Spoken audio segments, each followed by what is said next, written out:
তুমি কি করছো? আলু খাচ্ছি। আলু খাচ্ছ? আলু আর কি খাচ্ছ?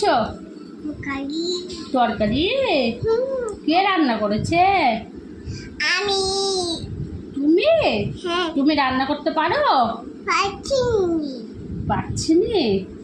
আমার পটা করছি। তো কে রান্না করেছে বলো?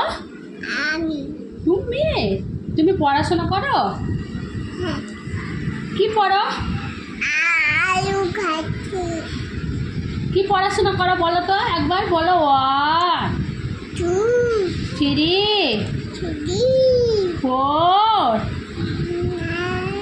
বলো 5 বলো 6 7 খাবো। না পরে আগে বলো 7 মুড়ি খাই। হ্যাঁ খাও খাও মুড়ি খাও।